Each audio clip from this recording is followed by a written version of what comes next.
So there's probably no topic that's more fitting to end this wonderful discussion about innovation in India than the whole issue of cities, given the rapid urbanization of India and the challenges that Indian cities face in terms of housing, in terms of transportation and other things.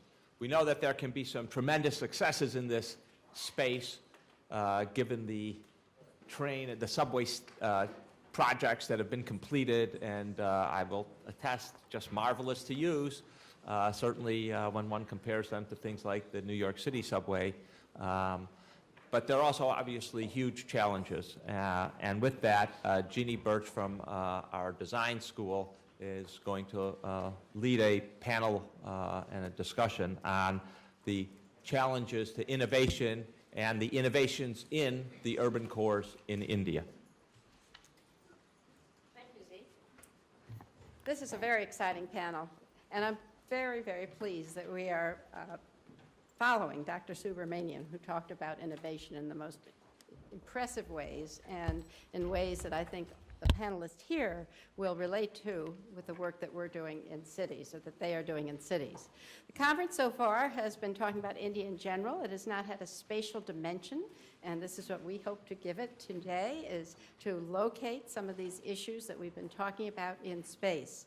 I also want to bring to your attention the size of what we're talking about, to give some sense of scale to what we mean when we talk about cities and what the implications are or will be when you hear about the innovative work that our speakers are going to talk about. In 1901, India was 11% urban, and today it is 30% urban. That's interesting, but what does this actually mean in terms of people? Well, today, with 340 million people live in cities. That's more people than live in the United States.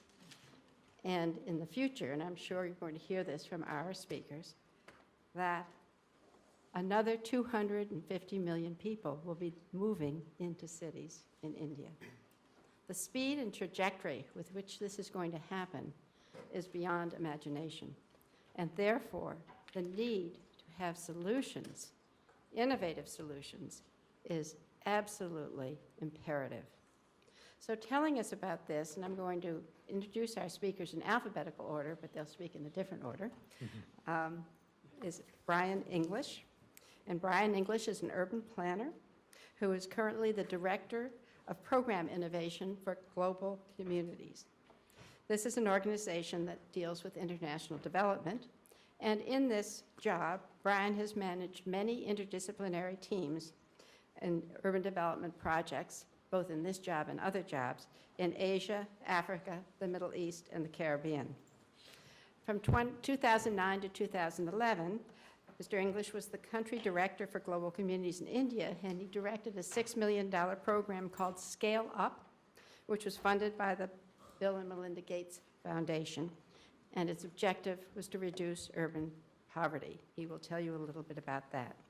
His work has been featured in the New York Times, the Scientific American, Business Week, the Harvard Business Review. He was just last summer an Aspen Scholar at the Aspen Ideas Festival, and he's presented as a TEDx speaker on forces of change. He will be joined by Aromar Revi. Aromar Revi is one of those innovators you heard about with innovation in universities. He is director of the Indian Institute for Human Settlements, India's independent national university for research and innovation, addressing the challenges of urbanization, especially focused on that. He is a member of the Leadership Council of the UN Sustainable Development Solutions Network, and most recently co-chaired the subcommittee on urban themes. And he is fighting the valiant fight to get a city-focused SDG after 2015. And if you hear him speak, I think you'll agree. And our third speaker is Chetan Vaidya. Chetan Vaidya is the director of the School of Planning and Architecture in New Delhi. And I think we have a number of graduates here from that school. We should identify them, perhaps. The best school it's the best school. I'm not supposed to say that with Aromar standing there. A highly reputed school in architecture and planning in India. Formerly, before he took on this particular position, he was head of the peer experience and reflective learning project in India that had to do with urban networking. And prior to that, he worked as a deputy project leader for a USAID, a financial institution reform and expansion program, where he was dealing with innovations in urban municipal finance. So in order, our speakers are going to be Mr. Revi, Mr. Vaidya, and Mr. English. So Mr. Revi, come to us from the best school in India. Thank you, Eugenie. This is going to be a mix of, let's say, some provocation, because the last couple of days have been quite provocative. We've had, covered a lot of terrain, lots of input from a whole range of dimensions.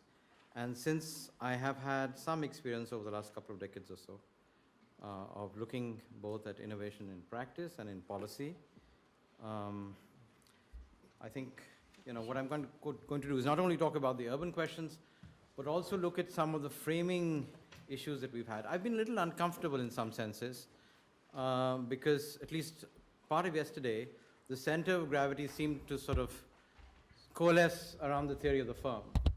And a lot of the innovation focused on the firm and in markets in some senses. And that's really important, and that's what many of us have worked on, and my own work comparing India and China and national innovation systems, of course, uses part of that frame. But I think when we're looking fundamentally at India, you cannot sort of leave out two very central questions. And that is the role of social innovation and political innovation. And if you sort of miss that, in some senses, the economic story, and Arvind dealt with that very well in the morning, doesn't actually add up. So you have lots of dots, but it doesn't sort of add up. And I'm not going to be dealing with that directly, but I thought I'd lead off by saying that that's absolutely central. I mean, the fundamental innovation as far as India is concerned, 60 years on, is that it exists. And it's one of the most fascinating political stories, and this was told in Kasi over the last many years, et cetera, et cetera. That is a sort of underpinning of what we're talking about. And the kinds of economic forces that we're talking about here will not come to bear unless fundamental challenges as far as social exclusion are actually dealt with. So if you ask me what are the most innovative things that have been happening in India over the last 20 or 30 years that I've been looking at this question, it is really the process of social transformation that underlies this. We have been, in some senses, seduced by the role of economic growth. It's important, but the real driving forces at a much deeper level are releasing constraints around many things, and we've heard about all the challenges we have of poverty and maldevelopment, etc. But these structural challenges that we have are so deeply embedded in our social system. To be able to work them over even a century, I think, is a very significant challenge. So I'll start with that and sort of, maybe explore a few somewhat crazy ideas. I think that the real opportunity in India and where Indian innovation is going to be different from everywhere else is we're actually doing all of this stuff in a highly accelerated pace in multiple dimensions. So, all these things are happening at the same time. We have the blind man and the elephant only touched on some elements of it. But I think the fascinating thing in India is that there's a whole range of multi-sectoral processes that are happening at the same time. And there's innovation happening in each of those sectors. We've heard about the demographic dividend or the curse, depending on how you lay it out. The economic transition, Arvind dealt with in the morning, the whole question that the way he articulates it in terms of, the challenge of having a tertiary-led system when you have a large number of people who don't actually get jobs. And I guess one of the core questions that we may have dealt with a little bit more in more detail is, at least if you heard the discourse from the outside, it would seem that if you had greater productivity, you actually had a whole range of processes that were frugal and reduced costs and dealt with consumer responsiveness, you would actually be very innovative. But I think one of the most desperate challenges that we have at the current point of time is actually to provide adequate livelihoods to a very large number of people. So the challenge of doing that is a class apart from anything else that we've seen, apart from what China is actually dealing with. And remember that the challenge of India is going from 300 million in, let's say, 1950 to 1.5 billion in 2050, in 100 years' time, is really the question of providing sensible, adequate work and livelihoods. That's the core question. So, of course, growth is important, and growth helps do a whole range of things, including creates fiscal space for transfers and a whole range of other things. But if fundamentally the population and our people are not able to do things which actually make sense to them, there's a huge challenge there. So we are fundamentally making that transition, and that is the whole thing of the multiple Indias we're talking about, from an agrarian country, and many parts of the country are still very agrarian, and we saw that in, I think, the life's work of Professor Barbara Harris yesterday. But there are new opportunities that are emerging which will give us maybe the space to leapfrog. And then, of course, it has to be underpinned by the energy and the ICT thing which people talk about. But at the core of it, our fundamental resource has not been capital. It actually is about people. So, the core question, I guess, is that in a capitalist frame of development, and India is in some ways a capitalist country, if you look at the growth economics and look at the way it's actually functioning, your fundamental resource is people. So if you want to use that resource and enable it to be able to drive growth, development, and sort of development outcomes, you really, and India's been actually quite bad at this, you really have to focus on building those capacities. And that is the area, I think, and we've heard today about the higher education system, but all the way from pre-primary education all the way up, and similarly in the health systems, those are the fundamental areas that will provide us a stable basis to be able to do something dramatic. And, and framing that and sort of celebrating that, I think, is a very important challenge that we have to deal with. They are, of course, very serious constraints. So India is fundamentally constrained in terms of the land it has. Water is probably the most serious constraint we're facing at the current point of time, and it will become very important, and it's a basis of conflict, whether it's between rural and urban areas, between states, etc. And we are, on the environmental front, simultaneously dealing with the brown, green, and the green agendas at the same time. So, you go to any city or you go to many parts of the country, all of those have to be negotiated. Things that have happened in many other parts of the world in maybe 100, 150 years are actually happening in an accelerated manner in 20 or 30. Now, China is also going through the same thing, but pretty obvious. The economic, political, and the social context is very different. And I think that is what makes this such an interesting and a challenging experiment. And of course, on the political side, and we'll see that in the new election coming up next year, there's a fundamental shift that's taking place from a settled sort of political regime to one which is really restructuring itself. And I think that's going to actually change the way the system and its incentives are structured. So when I look at all of this stuff, and this is not a plug, the urban transition is probably one of the most important trends that we're seeing just now. And it's not a mega trend, it's actually a giga trend. India has historically been an agrarian culture. And it's not only India, it's the whole of South Asia. So the fundamental change that we're seeing from the 1950s to 2050, over a 100-year period, is you're moving from a rural, agrarian, feudal, caste-dominated, patriarchal kind of culture into one that is significantly urban. So it's fundamentally a cultural change, and that's what I think we tend to miss. So, of course, economic change is part of that process, but it's fundamentally a cultural change. And this, I think, is really a dimension that we really have to look at, because in India, the mythos and the culture underpin everything. And I'll give you a very simple example. So when two Indians meet, and this happened yesterday outside, whether it's in a village or it's in Penn, usually the first thing that they ask, or we ask, is, what's your name? Fine. And that's a very important signifier, fine, because I can do it in the vernacular and it means something a little bit more nuanced. But basically, people are asking what your caste is, what sort of your community is, and what religious orientation you have. And that's very critical. So that's the first question. The second question they ask is, where do you come from? Which is, what is your native place? Which is your village, etc. And these are absolutely central. And then, of course, there's a hidden question, which is the elephant in the room. And there is, of course, asking the question of gender, which is, in a sense, in India is very easy to figure out. In other places, it may be more complicated. So these are three fundamental attributes which you will find if you go into, a Dalit Tanda in whatever it is, in parts of Maharashtra or anywhere else in the world. And I think it's very telling, because these fundamentally define the core asymmetries that are embedded within our social, our political, and hence our economic system. And I think it's a very simple thing, but it is addressing those questions that I think are among the most dramatic opportunities of our time. So what are the key barriers for all of this to happen? It's the economy, obviously. I mean, it's the economy is stupid, etc. But underlying that are these three forms of exclusion, which are central. And I'll show you, in some ways how it links to the economy. But gender-based exclusion, we're a deeply patriarchal society. Of course, violence is endemic and whatever it is.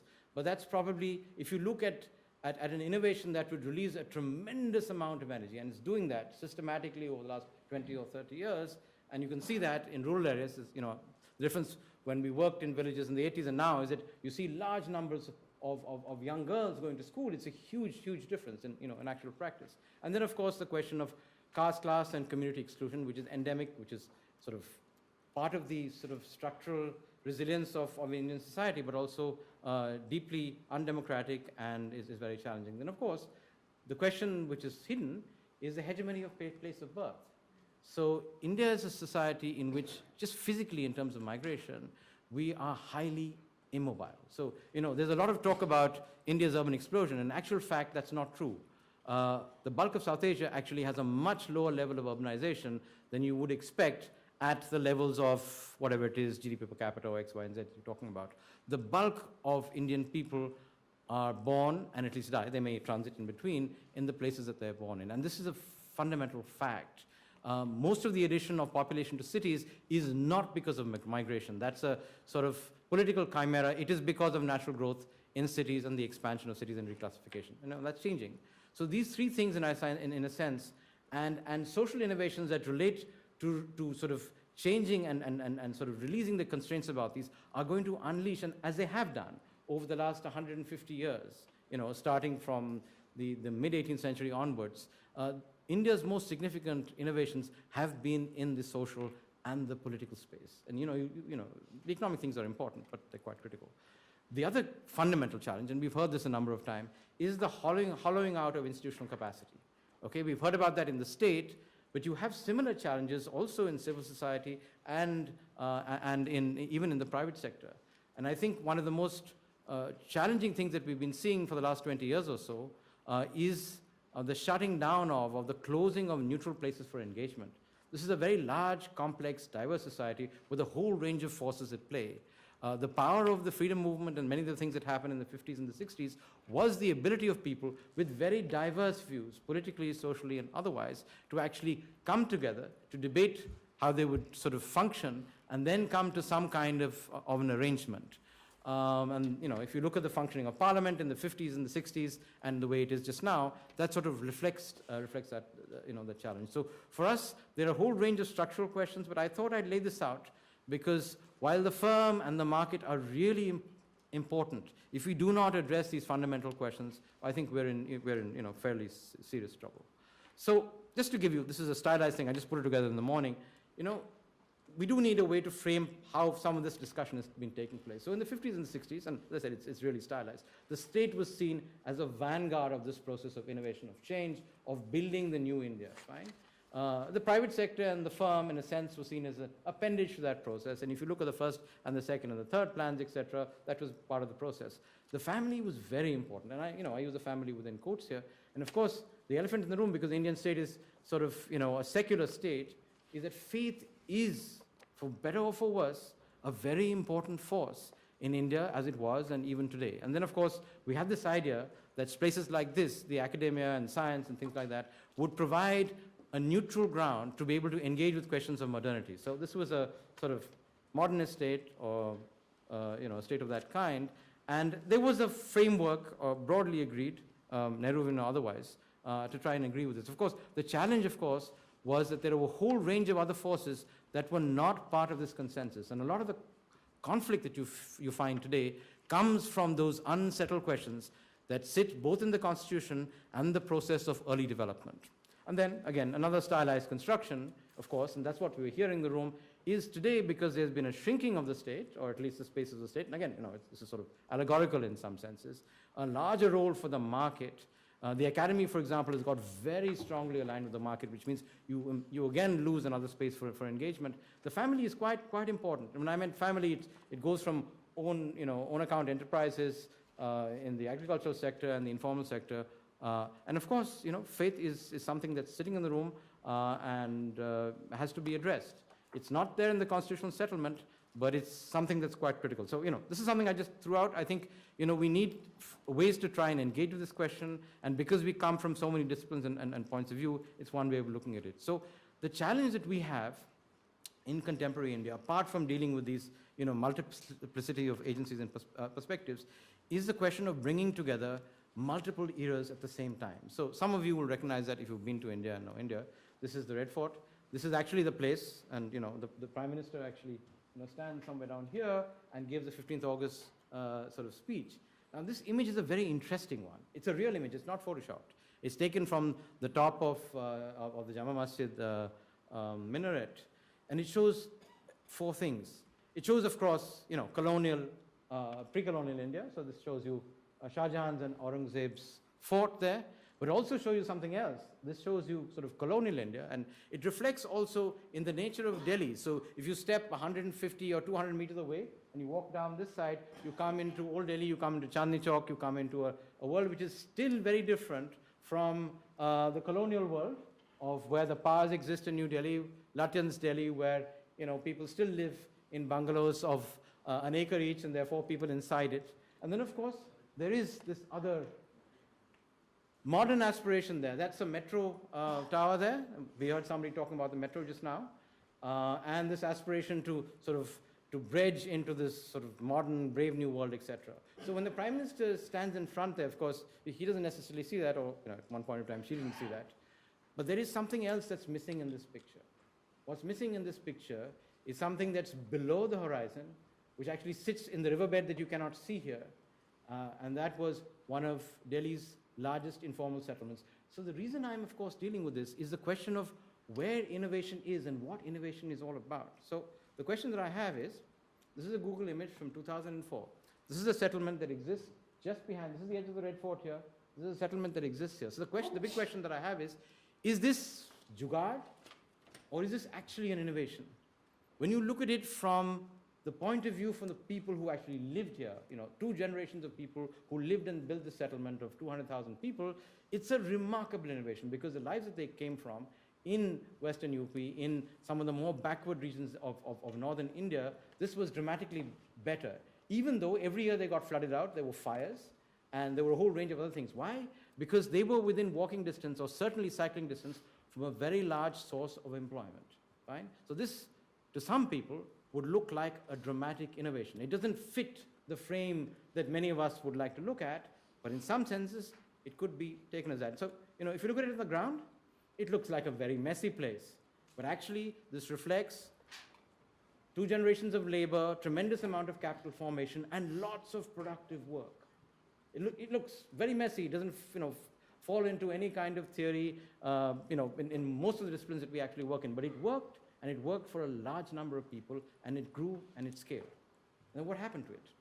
A very interesting thing happened to it, and that is that the Indian state, with all its wisdom, decided it was very bad to have this thing here because we were having a large new thing to build. We were having a big Commonwealth Games festival a few years later, and there was a process which completely erased the settlement from the map.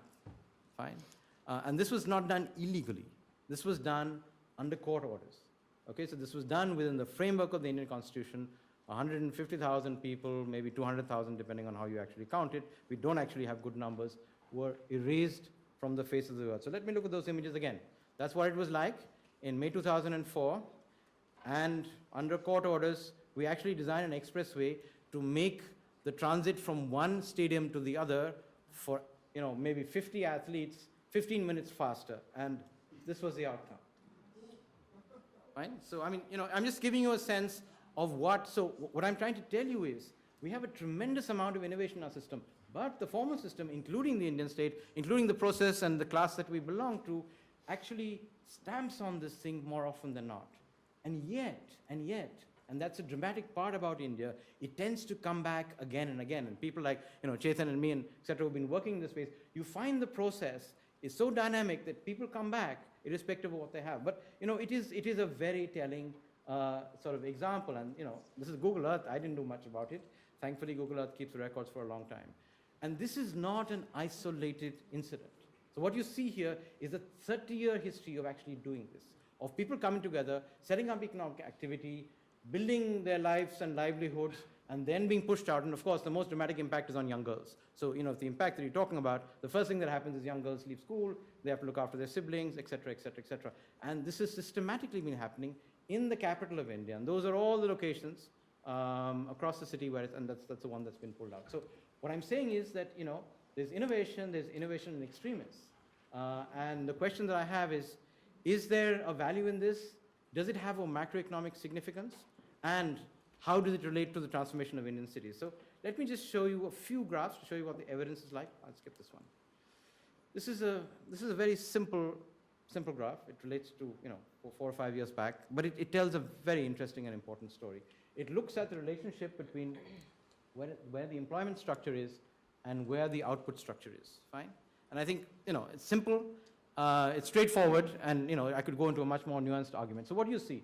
You see that rural India. The estimates are that about 70% of employment comes from rural India, and that produces about 50% of the GDP. Fine. So 70% of the people produce about 50% of the output. What we've been talking about a lot, not all of it, but a lot over the last 2 days, is about this segment. It's about innovation for 5% of the employment, which produces 25% of India's GDP. Fine. The urban formal sector.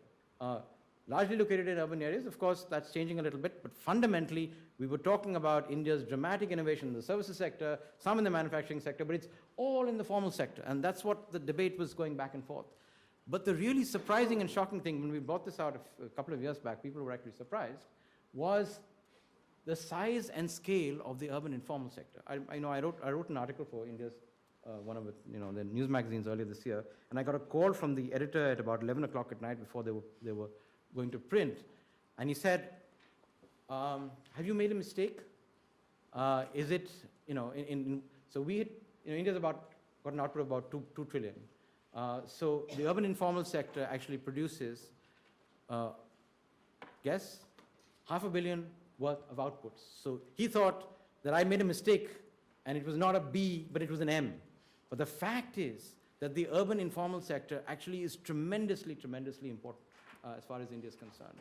And the interesting thing about innovation, as far as that's concerned, is if you start looking at the labor productivity and the differentials between formal and informal employment in many sectors in the country, and this is where this really becomes interesting and important, the differentials between informal and the formal sector are not very significant. In some cases, they may actually be equal. So that's the interesting question. If we're talking about this process, how does it actually play itself out? So I will jump through lots of slides showing you how India's growth, and finish with just with 2 things.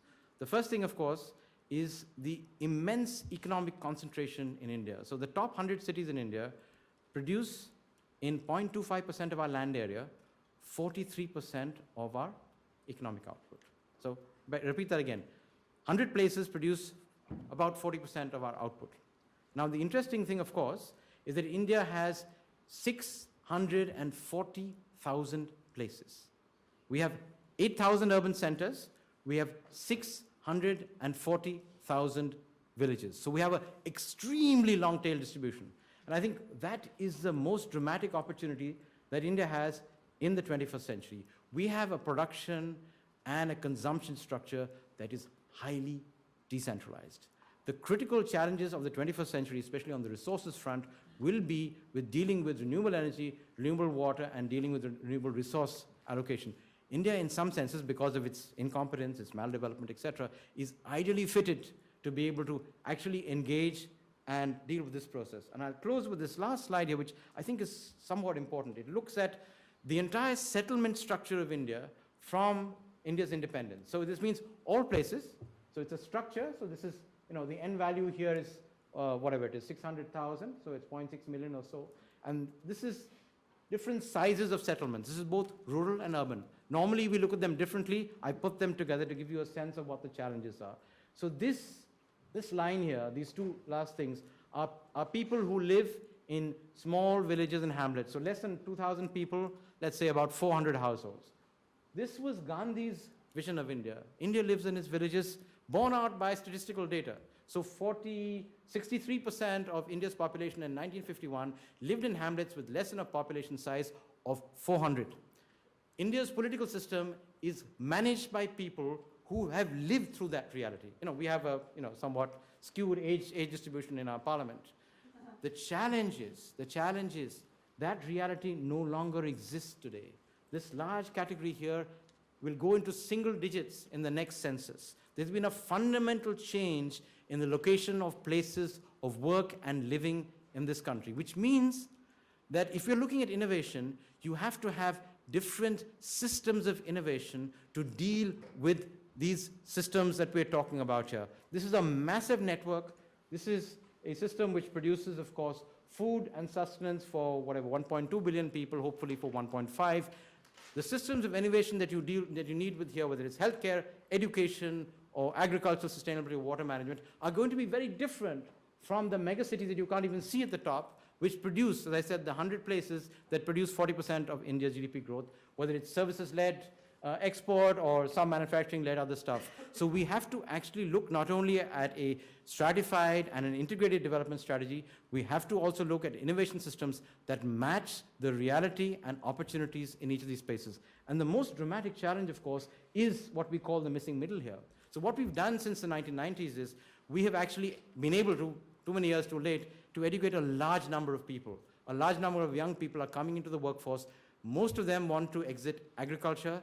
The only opportunity for them is either informal services in cities which are highly unproductive and are not a good use of their time and work, or manufacturing in smaller places. So India's dramatic opportunity is to be able to enable the development of manufacturing and services in somewhere between 500 to 2,000 settlements. And this is not a small task, because it means that you have to have energy, water, housing, basic services, and access to communication in these places. We've done the communication networks, but we're doing very badly on energy and on roads and physical transportation. And that's, I think, when Arvind looks at it from the macro point of view, that's what he was talking about. But the reality is, you really have to think of it in spatial terms. If you miss the spatial engagement, the implementation becomes almost impossible to deal with.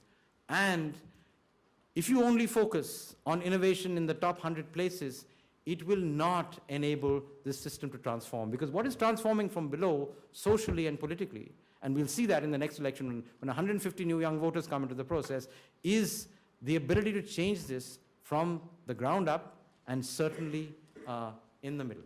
So I'll stop there. Thank you very much.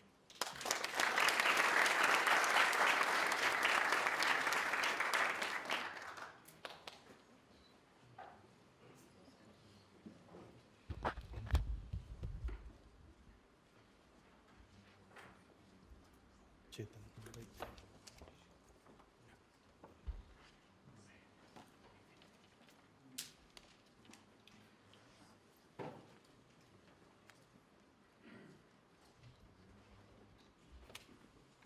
Thank you, Professor Eugenie Birch, for inviting me to this conference. Thank you, Penn, for inviting me to this great conference and meeting so many people and hearing so many. Last panel is always difficult, and it's more difficult because I have to speak with Arrow, which was at a very different level. I'm still talking of 100 cities, Arrow. Enough work in 100 cities first. So, does it work? Right hand. Okay, I am talking about something like urban trends, part of which has already been covered by Arrow. I'm talking about a reform-led program called NURM. JNURM is a very long term. We'll just call it NURM. We'll talk about it. Then a whole exercise of networking called Pearl. And finally, I thought I'll take one example at the city level in Rajkot, where they use mobile phone, and then work on talk about issues and way forward. As we all have talked about, 377 million people in urban areas, accounting for 31% of the total population in India. This percentage, I feel it is 65%. It was much less in your numbers, but anyway, it's quite big, between 60 to 65% GDP from urban areas. But what is important is 53 million plus metro cities, and out of 8,000 urban centers which we have in India, about 2,700 are non-municipal towns. They are, in terms of size, they are urban, but in terms of governance, they still don't have a urban governance structure. They are still governed by the Panchayati Raj, the ruler system. Urbanization is inevitable and desirable. We need to improve our urban infrastructure and governance. I think both has to be improved. That is, I think, extremely important. Just not putting in more infrastructure and more investment in infrastructure. We also need to improve our governance. And we have to be sustainable, inclusive, and smart. And finally, something which has not happened as yet, urban land management and services, particularly the public transport, needs to be integrated. That are some of the kind of approaches we need to look at. This morning, yesterday we had Sam Petroda from National Innovation Council, and even Mrs. Kocher this morning mentioned about this National Innovations Council. The National Innovation Council, Ministry of Urban Development, and the World Bank organized a national conference on urban innovations in August. And they talked about local empowerment, municipal finance, metropolitan management, service delivery, community participation. I mean, these are the kind of broad issues which we need to look at, where the innovations are required. And it did develop an action agenda. And what it was looking at is, obviously, urban is a challenge, but it also offers a lot of challenges. And that is something we need to look at. India, 10 or 15 years ago, I mentioned it to some of our friends yesterday, that urban was not extremely important. We always thought India lives in rural areas, but urban now is being recognized as an important sector, even in terms of spatial planning. And a number of programs have come up, the most important being Reform Link Investment Program, Public-Private Partnership, e-governance in municipalities, market-based financing, which was funded by USAID, municipal bonds, urban transport policy, national urban sanitation policy, service level benchmarking, Rajiv Awas Yojana, that is slum-free city, and Central Finance Commission support. Actually, I always jokingly say, if anybody could explain me what these programs mean, including when I used to be working for Ministry of Urban Development, nobody can explain it. So much is happening, and sometimes not much. You think there are too many programs. We could have done it in a much more integrated manner. Unfortunately, that hasn't happened. One of the most important reports in recent time in Indian urban sector is this high-powered expert committee report on urban infrastructure, which was chaired by Dr. Isha Judge Ahluwalia. They submitted their report in 2011, and it estimated that we require USAID 871 billion rupees in next 20 years to improve our infrastructure. One can always question the actual number, but it's a huge number. But I think what is most important to know that we need 60% for operation and maintenance of assets. Unfortunately, in India, we are putting too much of focus on new infrastructure, and enough efforts are not being made in operation and maintenance of the sector. Normally, what happens in India, we produce a report, it's properly done, some committees make the report, it's kept in the shelf of a higher government official, and people read it only when the next time another committee is formed on the same thing. Fortunately, the chairperson of this committee saw to it that it doesn't happen. What she did, I think that is very important in urban sector, is communication, particularly in India. We are not communicating with the people and the people who matter. The whole idea of advocacy, which was being talked about in the morning in the education sector, is extremely, or even more important in the urban sector. We are not communicating with the common man in the regional press and in the way he'll understand. But fortunately, Dr. Isha earlier saw to it that she did two things. One is she presented her report to different chief ministers to different states. She went and said, what does it mean to your state? And what she told to a backward, not so developed state like Bihar was different than what she told the chief minister of Gujarat. And that is when the chief minister wants to hear a presentation, obviously the municipal commissioner, the secretary of urban development, all they, and they now know what steps need to be required. That was one. And secondly, and I think that's the greatest contribution of Dr. Isha Ahluwalia, is she started writing every month one good thing which has happened in the city. one good innovation, one good practice every month in an English newspaper, which should have been translated. Unfortunately, that has not happened.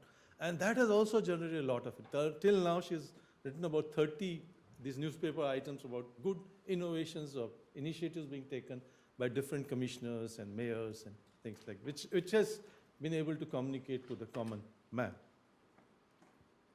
We have a very large program, I'll call it NURM, National Urban Renewal Mission Program. It was started in 2005. It is a reform-linked investment program for improving urban infrastructure in 65 large cities, and also then small and medium cities were added later on.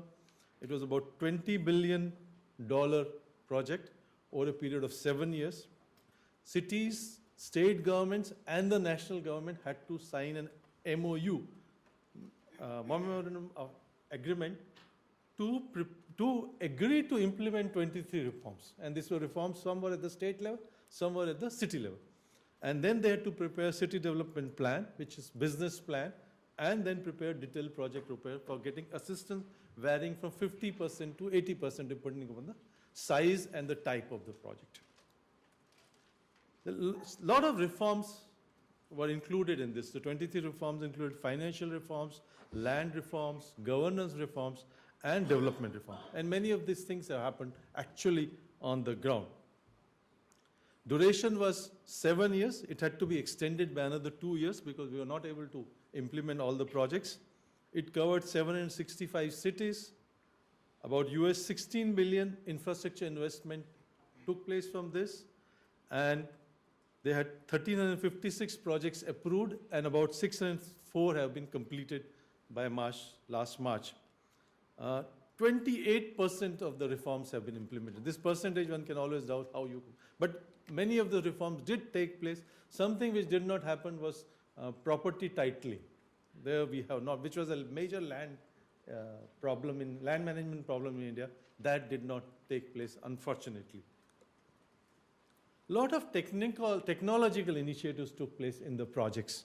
We have now supervisory control and data acquisition in water and sanitation sector. There is issue of reducing leakages, changing the piping technology. They talked about trenchless technology, when you don't break the roads for implementing the sewerage systems or water supply system. There's been talk of one major sanitation plant in Chennai. There are also issues of energy technology. There's vehicle tracking system in solid waste management. There's GPS and ITS in city bus and BRT systems. So a lot of things on the technology side, improvements have taken place in different cities.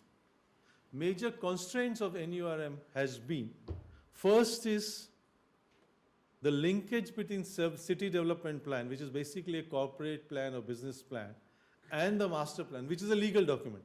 That was generally missing. I mean, you had one master plan, which is a legal ground, and there's another which is wish list of projects. And unfortunately, both did not get linked. There's also many problems because it was done in a very hurried way, whereas master plan takes much longer time. Inadequate staff capacity. I think this is something extremely important because till now we were not had enough investment in urban sector. Certainly so much of investment was expected. Municipalities were invested 5 to 10 times the amount what they were doing in the last 5 years. So what happened is there was no capacity at the national level, at the state level, at the local level, as well as private sector. And the joke I always tell, because I used to be working with as a director of National Institute of Urban Affairs, and we'll get many private consultants, and they will send us students from my own school who are just 1 year or 2 year old. And I used to jokingly say, why do you charge us? You should be paying us money for training your staff. I mean, that was the situation. So much of dearth of people who could identify projects, who could plan projects, and who could implement projects. All three levels in all parts of government as well as private sector are missing, even today. And unfortunately, in reforms, we took as if one size fit all cities. I mean, whatever we are telling for Bombay or Gujarat or Maharashtra, same we are talking about for smaller states and Northeast, Bihar and UP, which are not so developed, which was a major problem of the scheme. And also, most people didn't understand many of the reforms. And they did accrual-based accounting system, but when it came to actually telling what is the position, they used to go for cash accounting. That kind of problem. I think this is also a transition problem which one goes through these processes. And most important problem which I mentioned earlier, in the urban sector, we did not communicate at all levels. I think this is a major problem of this problem. But that is a problem of urban sector as a whole, not necessarily limited to NURM 1. There is 20, however you calculate, but there is a large urban poverty issue in the country.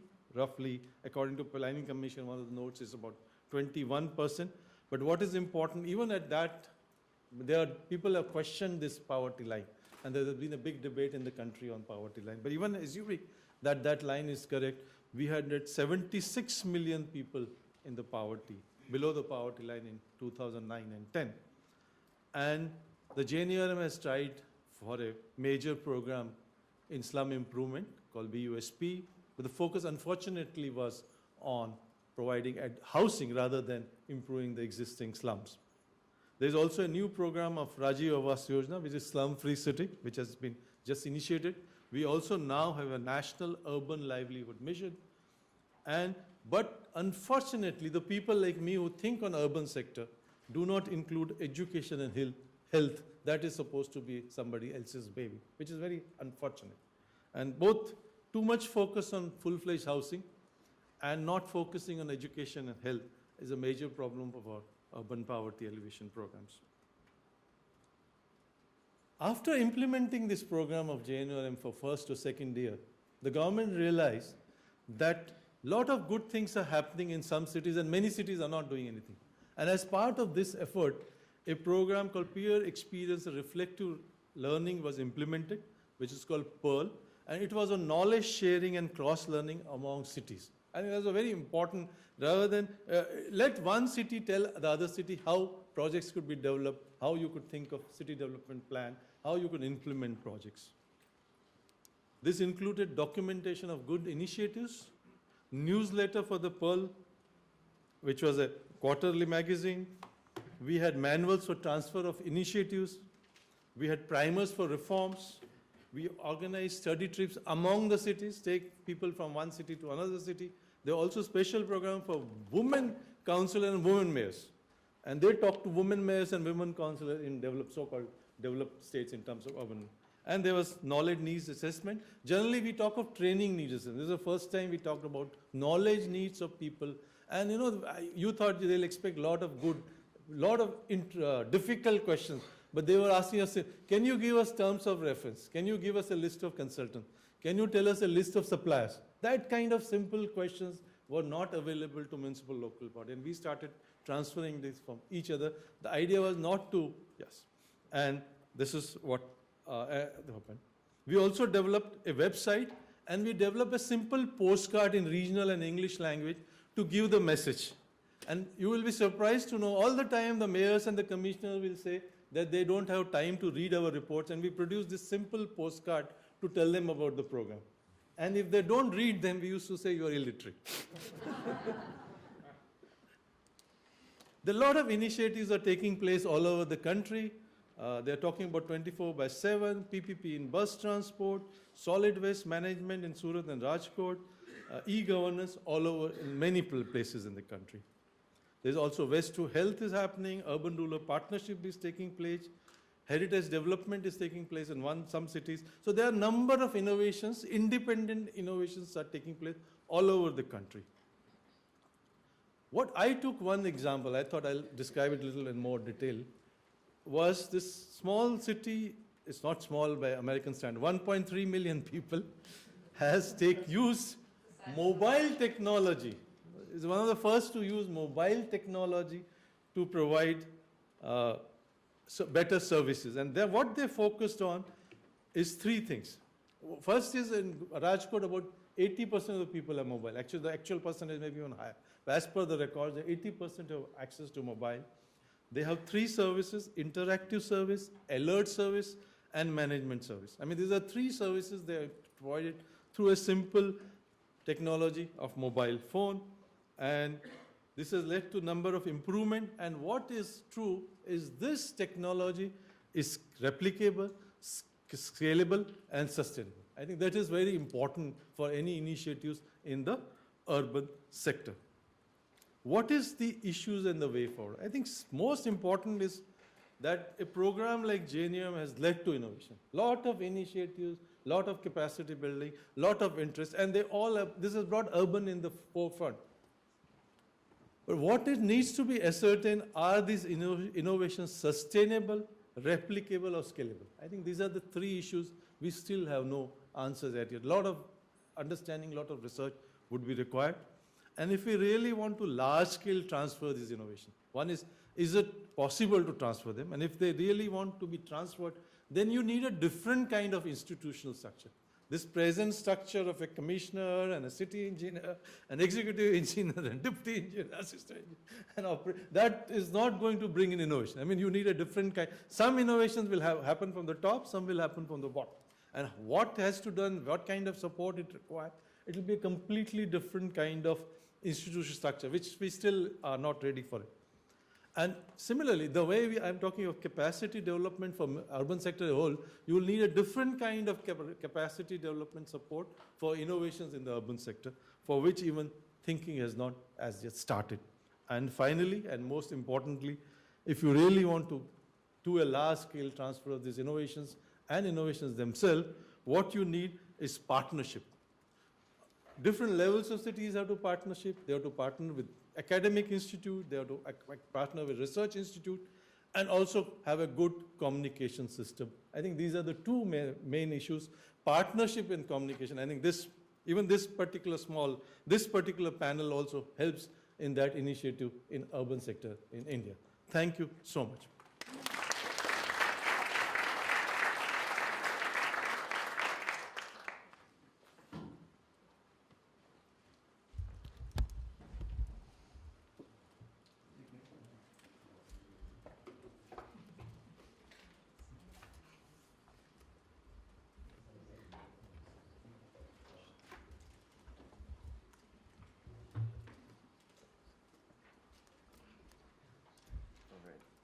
Good afternoon, everybody.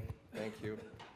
I had the pleasure of working, collaborating a little bit with Chetan and living in the same city as Mr. Revi. So it's appropriate that I come in their footsteps. And fortunately, they've made many of the points that I'd like to make too. So I won't have to spend too much time on some of these things.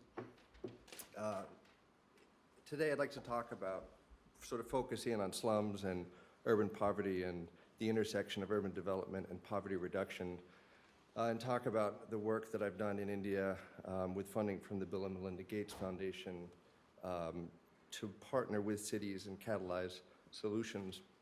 We worked on worked with a number of cities implementing some of the reforms that Chetan talked about, but I didn't want to talk about those probably because they're not so exciting. Government capacity building is not the most exciting topic. But also that, market-based solutions and social enterprises and some of these solutions that are being developed from the middle, I think are more interesting because they sort of speak to the failures of local government and to the ingenuity and entrepreneurship of Indian enterprises themselves. Just to give you a little background on my organization, Global Communities and we're an international development organization. We work in about 25 countries. A lot of our funding comes from USAID, the Agency for International Development, and then from other foundations. And we provide a range of technical services and program management and sort of catalytic roles with communities, predominantly with vulnerable communities. And that was the sort of impetus behind our work in India. We've been in India since 2003, and I was the country director there from 2009 to 2012. And slums, as has been pointed out already, they're the result of failures of government institutions, failures of land and housing markets, failures of and lack of political will, and policies and practices of exclusion that marginalize these populations. But at the same time, these groups, oftentimes living on the edge, at $2 a day and under, or just there above, are some of the most resilient populations in a city, innovating and developing very sophisticated coping mechanisms to deal with everyday shocks and volatility that they experience.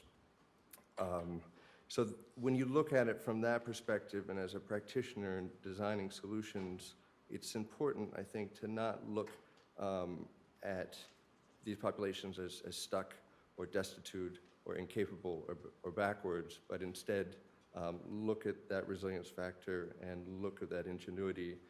And then ultimately you design from a place of empowerment and giving voice, and how can we extend tools to these populations that give them access to skills and education and ownership and stronger voice.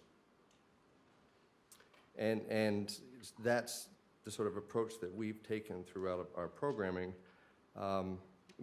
programs that engage the poor as active agents. And I think some of the solutions that we heard from the gentleman that represented Basics yesterday, he talked about some of those, and I wanted to share two of them with you today. The first is in Bangalore. Both these are actually in Bangalore. And we called this project the Trash to Treasure Project.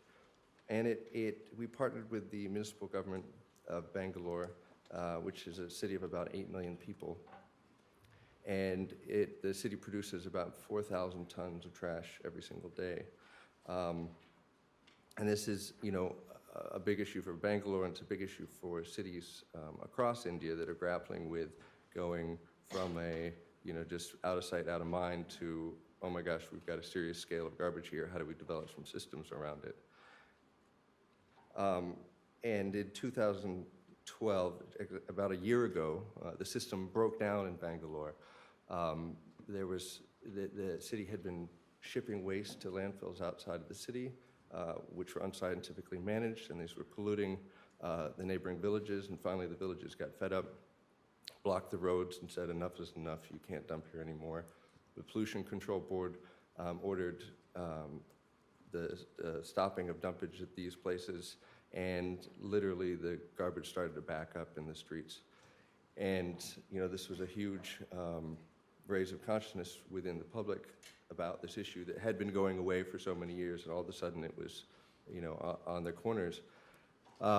New York Times said this is India's plague, that was just drowning the Garden City. But fortunately, the local media took a more proactive stance and started looking for answers. And everyone, I think, was really grappling with how do we solve this issue. And fortunate for us, we had been working on this issue for about 3-4 years. And so the media turned to us, and this was a big sort of momentum within our program. So when you look at the solid waste management and the flow of waste within any city, particularly in India, it's a pretty complex web that it travels from leaving a house or a business through a series of both formal and informal representatives, both small enterprises, individuals operating on their own, formal contractors contracted by the government. Recyclables, the high-value recyclables, are sort of siphoned off along this path until it gets to the dump. And the backbone of this entire waste stream is these informal sector workers. In Bangalore, we've estimated there's 20,000 individuals that operate independently or as a part of a small enterprises. And they recycle about 600 tons of garbage every single day. That's 20% of the city's entire waste. But they're unpaid and unrecognized. But they provide these benefits to the city. I mean, ultimately, they're saving the city transportation costs and a lot of other costs that they would have to put into collecting this waste. They're recycling 600 tons, reducing greenhouse gases, et cetera, but they're treated as thieves. They're exposed to hazardous working conditions, and the work is drudgery. So we worked with the city and looked at how we could reimagine how the entire system is working instead of just shipping it out of the city, looking at how we could institutionalize a decentralized system where waste was organized and collected at a localized location. You could engage this informal sector in more hygienic, more efficient, better environments, thereby introducing a formal recycling system and addressing the entire city's waste problem. So that's what we did. We introduced and piloted formal recycling infrastructure, and we piloted 7 of these recycling centers. And this literally took a profession that had been marginalized to the alleys and in the shadows of buildings to something that was now legitimized and formalized. And here you can achieve some economies of scale because you can aggregate larger materials and sell it at higher prices, and you can address health and hygiene issues. And then we worked with both NGOs and other sort of social enterprise organizations across the city, about a dozen of them, to operationalize these centers and run them on profit. And so revenues are collected by the sale of the recyclables and the collection of fee from the households and businesses they serve. So ultimately, these centers are recycling about 50 tons of waste a month now. But what's more important is that the city government worked with us during this time and saw how these worked and is now pursuing the construction of one of these recycling centers in all of the 190 plus wards across the city. So this is one of the first formalized recycling programs that a city has instituted in India, and it is an example of how you can integrate this informal sector into it and legitimize it, what had been a marginalized profession. The other component of this, besides the infrastructure, which I think is even more important, is looking at identity economics. And this was alluded to earlier. Identity is so important, and people's perceptions of themselves and the perceptions that society has on them as individuals and as groups. There was a Nobel Prize economist that termed this identity economics, and it's a sort of documented influence on people's economic well-being. And so we started organizing self-help groups and trying to organize these population, but then what we did at a citywide scale is we worked with the city government to give them identity cards. And this, again, gave them sort of official rights to collect waste within the city. On the back of the card, it says, the bearer of this card has the right to collect waste in the city. And so now when they're harassed by police, they can show this card and say, no, I have the right to do this. And then we took it a step further, and we helped this population organize an association called Hisiru Dala, which is Green Force. And this was a way of amplifying their voice. It's easy to ignore 1 or 2, but it's harder to ignore 2,500, which have joined this association and now speak on behalf of this working force to the city government. And I think this is a powerful example that I've seen in a lot of projects across India as an answer to these exclusion is organizing. And I think that's one of the great things that's possible within India and within a democracy that always gives me hope that you can have that type of organizing, that civil society organizing, and that it can even take place, because in many countries it can't. And so when I see that sort of mass mobilization and response is where I see a lot of hope within these programs. The second project I wanted to talk about is less of a ecosystem of enterprises, but more about one particular enterprise. And again, it addresses a particular labor force. When we think of poverty reduction, I think of sort of place-based strategies, poverty-based strategies, and universal rights. Place-based being those where you're focusing on a neighborhood, poverty-based being those where you're addressing those that are below an income level or within a particular marginalized profession, and you're able to, implement a strategy that operates outside of a geographic strategy and just looking at poverty. So this is another sector that is historically marginalized and where a lot of the informal urban poor find their entryway into employment is in the construction sector. It employs about 33 million people across the country and is an important source of employment.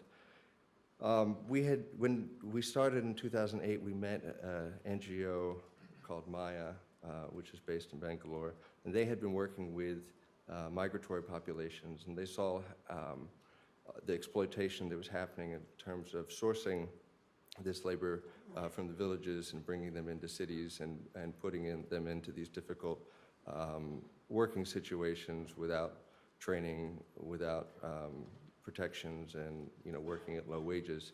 And they realized that if they wanted to have an influence in this space, they had to get out of the NGO world and become an enterprise themselves and really work in the market and have some muscle and some skin in the game. And so they developed an enterprise called LaborNet, and so it was a seed of an idea when we met them. And we invested in helping them scale up their operations, providing them grant money to operationalize this idea and take risks and figure out how to make it work. And this is basically the model that they started with, which was an informal sector worker in the construction sector needs a job. There's a middle-class household in Bangalore that's looking for a plumber or a carpenter or whatever else. LaborNet can provide this sort of call center model where they can source labor and deploy it to these locations. Being a broker within this transaction, it helps them to bargain on what the wage is and give some representation to an otherwise marginalized group. And it worked to a certain extent. But when we got to the end of the 3-4 year period, they were still not quite profitable. And what was most interesting is, when the money starts to draw back, people get that much more serious to think about what is my survival strategy here. And that's when the business strategies started getting even that much more serious.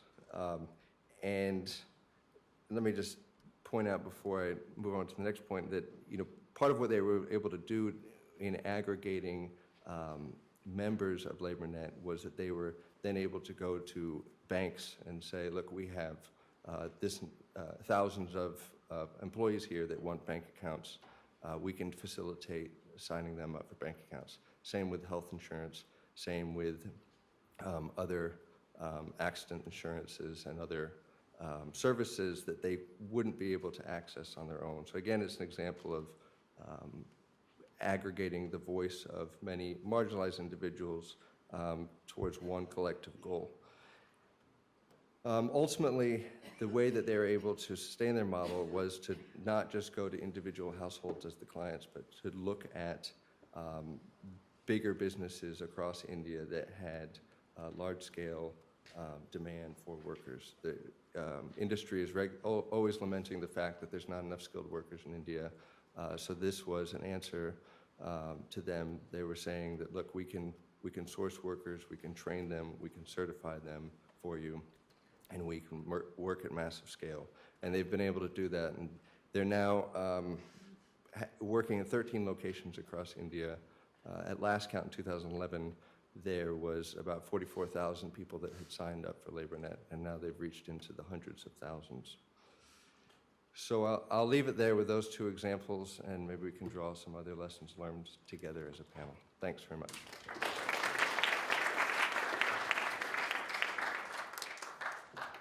Questions?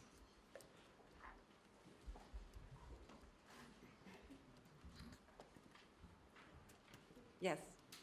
Hi, for Mr. Vaidya, those statistics you put up on the screen are pretty much what reflects the United States in many cities here. I think you showed something about 25% poverty rate. Was that right? I was stunned at that. That's really remarkable. I think the United States is about 20-something. I know Philadelphia is about 29% or 28%.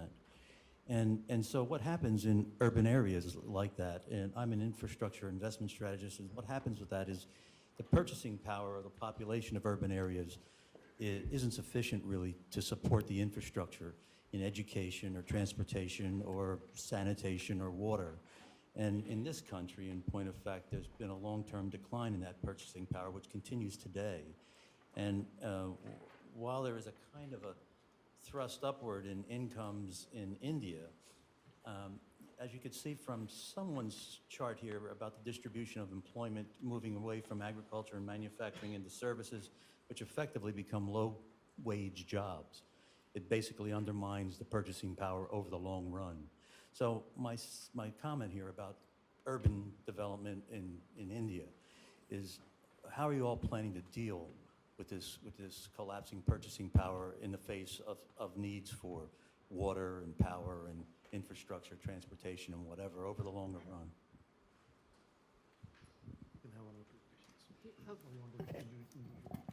I bet both Arrow and Chetan can answer that question, the point of view of how you pay for municipal services now and what kinds of plans there might be in the future. Two. One is, as far as water and sewerage is concerned, I think it's also a mindset issue in the Indian system. It's not only for the poor, but generally we have a mindset that water and sanitation has to be free. I mean, it was not the problem that local people are not willing to pay for the service, or it's not the affordability issue. The problem is even the municipal corporations and the mayor and the commissioner, they were not keen to charge that. I mean, the whole culture of paying for public services, at least in water and sanitation, was not there. It's just only recent when it started. And it also has to do the way the city is planned. If you have a relatively dense population with public transport, both capacity to pay would obviously higher than what it is now. So it's just not poverty, it's also the culture. It is a way the density is managed with attached to transportation system. And if it is combined together, and if you have a cross subsidization, I think it is not so much of issue of being able to pay for the public services, at least for operation and maintenance. There should not be any problem. Well, just a couple of quick comments. The first thing is that most development in India, new development, does not follow the provision of infrastructure. So you develop, you squat, and then the infrastructure comes through a process of political arbitrage, maybe 5, 10, 15 years ahead. So it's not like it is in China, it's not like in other places. So that's the first thing that's there. The second thing is, fiscally, and Chetan has worked on this a lot in India, most municipal agencies are both disempowered and broke. And that's because of the way the fiscal structure is organized. We basically take most of our taxes from a small tax base, take them all the way to the center, and then devolve them through these large programs. So the connection between where the taxes are taken from and the services is not easy to make. And hence, sometimes people are reluctant to pay for services that may or may not reach them. But the net result, of course, is that poor people pay much more for these services than the rich people who access them maybe toward the center of the city. So socially, bad idea. It doesn't work. But the political economy is a little bit complex, and so is the institutional structure. So we have a long way to go in sorting that one out. Yeah. Hello. I had a question for Mr. English. I'm wondering how you negotiate with local governments who may be looking to implement such policies as like slum-free cities, as Mr. Vaidya spoke about, in order to get to a point where you are able to implement projects on a municipal level, such as the recycling project that you mentioned. Thank you. We find that, and it has been highlighted by Chetan, that local governments are very short on capacity, particularly within the field of planning. And so when an institution like ours comes and offers to support helping them to find some solutions around some of these issues, it's always welcome, because they don't have these capabilities in-house. So that's the first piece that they enjoy. And then secondly, we have the flexibility of not having to work within their administrative structure, so there's a lot more flexibility in developing solutions and timing and everything. And so I think that's a big value add in terms of the proposition that we make to these local governments. You might talk a little bit about the mapping work you did too, that even makes the invisible visible. Another project we did in Pune, India, we met with the city government, and we were sitting there, and a guy got a call. It was the commissioner, and he got off the phone, and we said, "What was that about?" And he said, "Oh, we're doing the final annual budget." And we're like, "Oh, that's interesting. How does that happen?" And we got into this long conversation about how planning goes within the budgeting process at the city level. And it was a very ad hoc process that includes a lot of calls to local corporators, et cetera, but it was not based on data in any way, in real need. So we thought, wow, this is a very big data gap that we could help you fill. And in fact, we see that this across India is a big data gap around poverty and slums, and there's now a national, as part of the new RAY program, there's filling that data gap has become a national policy. But when we were talking with the city government of Pune, we developed a program with them to fill this data gap by using the residents themselves. So it's another example of sort of empowering the poor. So we asked one resident for every 25 households to collect a survey on his and her neighbors. And then we aggregated this information into a GIS database that the city could use to then look at these citywide patterns about poverty and infrastructure, et cetera, but then we gave this data back to these residents, and we taught them how to organize neighborhood meetings and conduct basic neighborhood planning processes, and then filter that back up to the city government. So. There's a question over here. Yeah, so my question is regarding Calcutta. What's the prognosis? How do you think it is going to evolve? All difficult questions I have no doubt. Well, currently Calcutta is a fundamental sort of, it's a political experiment in the making. For those of you who don't know it, Calcutta made the transition from a sort of India's longest standing elected communist government, which essentially, to characterize it, robbed the city of most of its enterprises and its capacity to deal with the enterprise, and sort of empowered rural Bengal, to a new regime which is doing some of the same thing in somewhat more sort of disorganized kind of ways. And the reflection, of course, is to contrast Dhaka with Calcutta. So if you look at Dhaka at the moment, which is the capital of Bangladesh, and Dhaka and Calcutta before independence were, in a sense, Calcutta was the prime pride of Bengal, etc. Dhaka is doing a lot better, even though Dhaka has dramatic challenges. Economically, it's doing a lot better than Calcutta is doing. And I think the fundamental challenge there is really to get the economic processes going, because historically, so many people from Eastern India have come to Calcutta in a way that, in a sense, to fill the informal sector in the city. The productivity increases are almost impossible to deal with. It's tied in with a very complex land market, which is controlled by a whole range of interests, which don't allow much give and play. So while investment is coming in, slowly, it's not that easy for that city to be able to sort of pull itself out of its morass. Its industrial sector has pretty much died. Services at the high end are growing in some places, but for the rest of the people, there isn't much growth. So it's not an easy city to live and work in at the moment. I'll add to that. Calcutta was the first city which went for mayor in council. That is, actually empowered the mayors and the elected corporators. But you don't see, we all keep talking about decentralization and empowering the mayor, but in case of Calcutta, that has not translated into improved delivery of services, which is also, It's also a fascinating experiment, because it's not only just, there are 24 municipalities there. So it was a very interesting experiment in decentralized processes, and metropolitan municipal planning, using decentralized processes, but it hasn't sort of added up, partially because of the political dynamics of the city. Question there? I have two questions that I think are quite related to Professor Vaidya. Several times during your discussion, you used the word unfortunately. This was planned and unfortunately didn't work. I'm wondering if there's any pattern that you perceive in the unfortunately's, or is each one separate? And related to that, in what way does the School of Planning and Architecture respond to that? Is the school itself changing in regard to the new issues? Sure. Should I respond?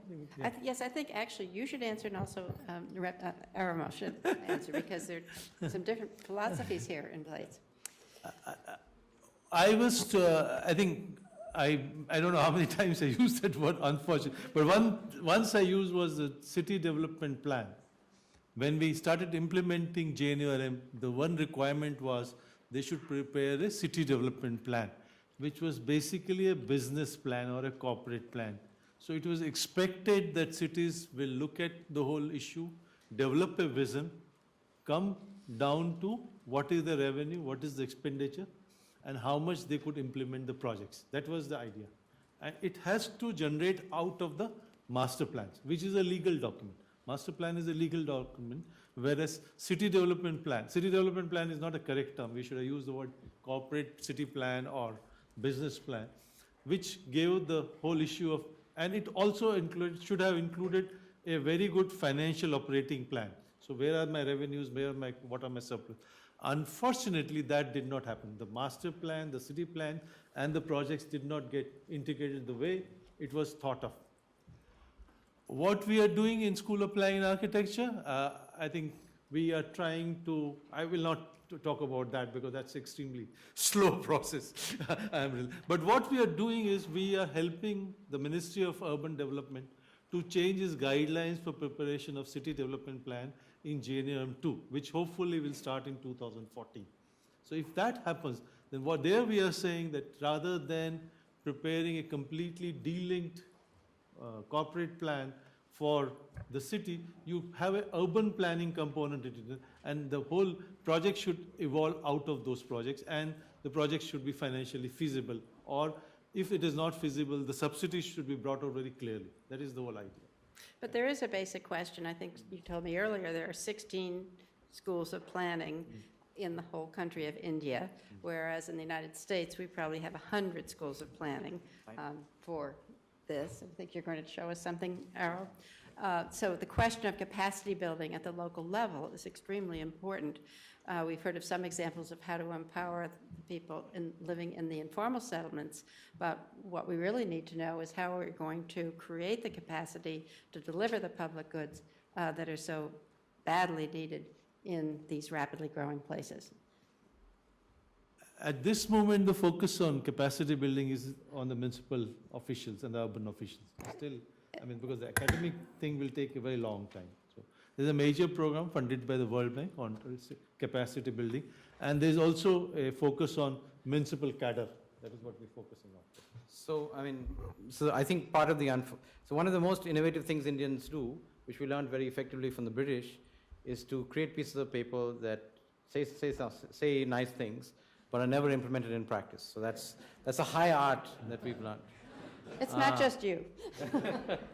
So, but the reality sort of situates around the political economy. So if you look, remember, this is a $2 trillion economy, whatever, 60% of it, notionally, $1.2 trillion is in urban areas. Look at who manages it. At the top end, there are about 20,000 people who manage $2 trillion. It's a large, these are large enterprises, lots of things happening there with lots of people. And there's a huge problem because the middle management is actually smaller than the top management, which is, for all people who deal with their organizational change and management, there's a huge problem. This is this whole thing about capacity.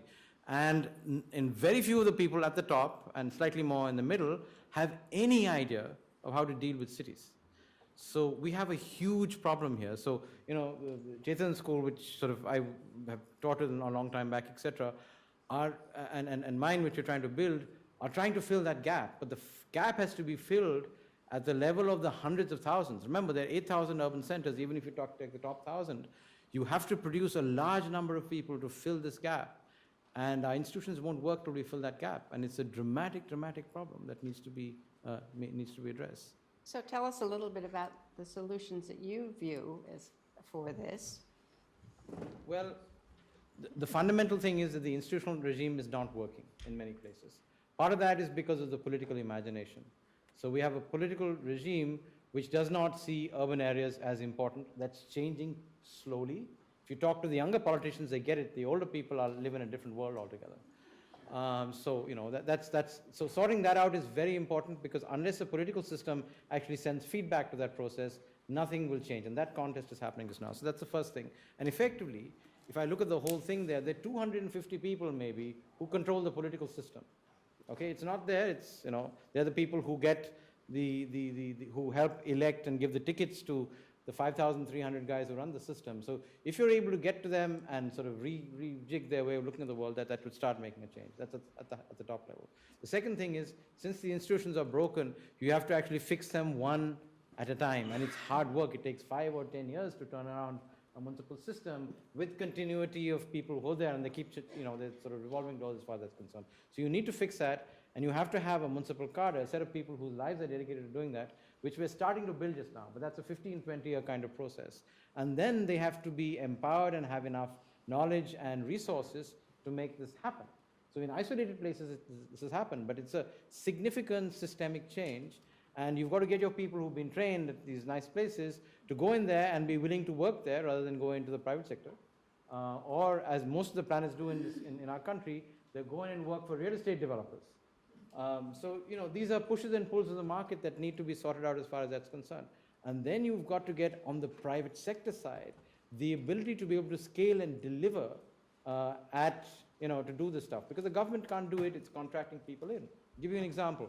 We have this multi-billion-dollar, maybe $90 billion new corridor development between Bombay and Delhi, meant to change, you know, the way the world works. They're setting up a large number of cities inside it.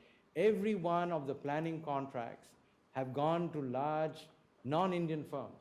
We do not have an Indian consortium that, it's crazy for a country of our size and the technical capacity, that can actually execute and deliver a $500 million or $1 billion project. Okay, so the work on the ground is done by Indians, but the ability to be able to pull it together, etc., is largely happening from people from Southeast Asia, from Europe, and the US, because, you know, we're not so happy having too many people from China coming in. So, you know, all these three elements, I think, are important.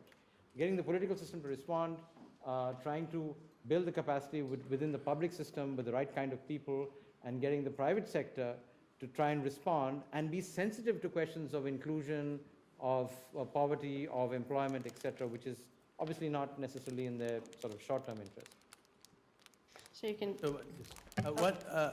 Fortunately, in JNUM, to this money for capacity building is going to be there. I think that issue is, but unfortunately, when the government provides any funding, the kind of rules and regulation, the way you have to implement is so complicated that utilizing that money becomes a problem. So that is another issue which we'll have to sort out over a period of time.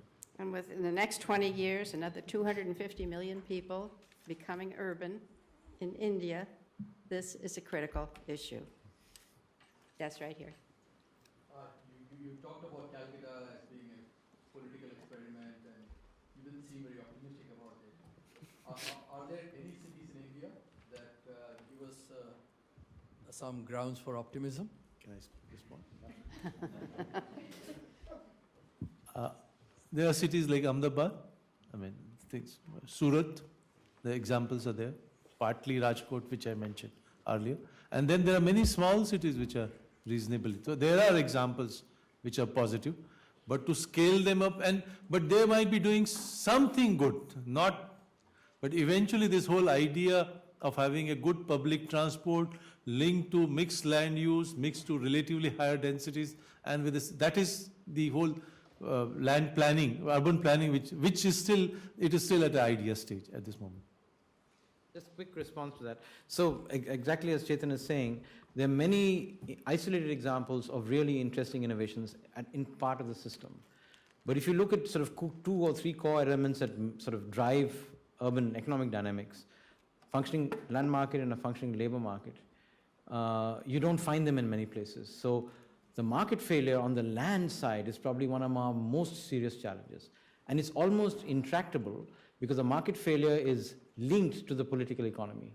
The reason the market doesn't work is because of the arbitrage potential that people on the periphery and inside the municipal system have, and that is used actually to fund our political system.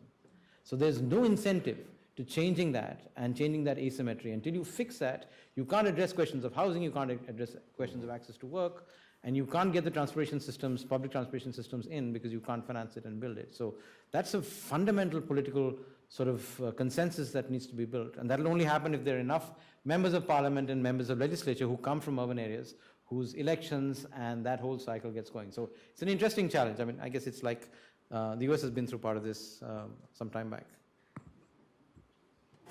Question there and then back there. Okay, I actually work on the history of towns and smaller cities, and I noticed in your diagram of population growth that actually the category growing fastest would be that category between 100,000 and 1 million. And yet in the discussion today, we're all focused, and that category is almost equal to the, in terms of population, to the million plus. So I wonder if those are in our discussion.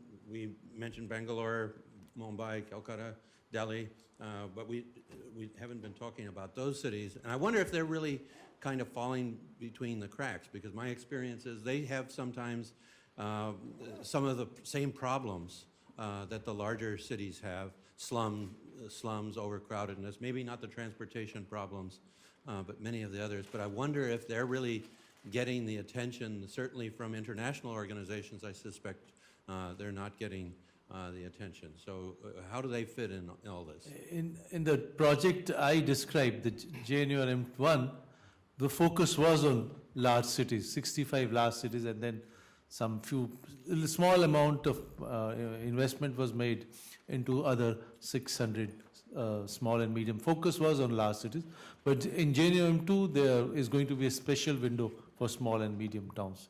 So, but there is a recognition that they are as important as the large cities. I mean, that is, I alluded to it, and I think Arvind mentioned it very briefly. That is the potential solution to India's manufacturing crisis. And we heard yesterday about Malegaon. That's such a classic example of a fact where, with the collapse of what happened in the mills in Bombay, you suddenly find the growth of a whole range of smaller centers. And the challenge, of course, of having the resource flows going into the larger cities is they're starved in terms of resources, they're starved in terms of capacity, and they also become, like in the case of Malegaon, areas of considerable conflict, social and political. So these are questions that really have to be addressed quite dramatically. And I think the question of the missing middle is something that has to capture the political imagination. And I would imagine in 10 or 15 years, maybe in the next 2 electoral cycles, people who come and are able to mobilize those cities are actually going to make a significant play at state level. And we haven't seen a politician coming out of a state becoming, the Prime Minister of India as yet. But it's going to come at some point of time. So the message is cities to watch. I got the red flag from Brant here, so I think I can take one more question. Oh my gosh. All right, over there. I'm sorry about you. Please may I ask 2? The first question is to Dr. Revi. In your address, you alluded to China several times. In my camera, in my rucksack, I have pictures of Chinese cities which have grown to 8 million in 20 years and which function, they actually work. I just wondered whether you think there are lessons from Chinese urbanization for India and for everybody. This morning, practically every speaker used the concept of ecosystem. I think they didn't all mean the same thing with this concept, but nobody has used that concept of ecosystem for innovation this afternoon. Is it useless? Is it not really very relevant to innovation in cities? And if it is useful, which are the most important elements of ecosystem, institutional ecosystem? Well, this is an old debate with colleagues in China. I mean, China has done dramatic things with its cities for itself. But there's some serious challenges with Chinese urbanism, especially its resource intensity. And given the momentum of the investment and the dynamism of cities, if it has to change, and I guess it has to, at least for the rest of the world and for China itself, it's very difficult to turn around. So I think for India, and this is a debate with Chinese colleagues, they come in and spend time with us in India and they say, look, China actually at the micro level, at the ward level, is actually much more democratic. When it's a question, when it's a question of actually service delivery and stuff like that, things absolutely don't work, especially in urban areas. Rural areas, things are changing a little bit. So this whole question of democracy versus a much more different and much more sort of directed system is actually a false example. China has an ability to organize and deliver, which I think India can absolutely learn from. The challenge for us is really to build that relationship between the public and the private system. And because our public system is hollowed out so much, we can't actually articulate and manage that adequately. And so you see, scam after scam and a whole range of processes, because partially crony capitalism and also the question of trying to regulate those kind of processes are actually quite difficult to deal with. So lots of things to learn from, but very difficult to replicate in our environment, excepting maybe in the private sector.